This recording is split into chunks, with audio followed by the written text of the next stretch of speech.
Jedno jutro ispre 7 sati zakucaše fašisti na vrati.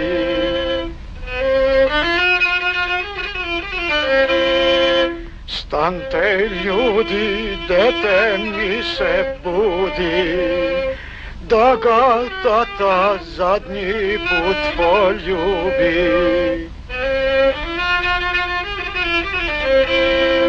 Letu štuke, letu avione, da poruše ciganske domove.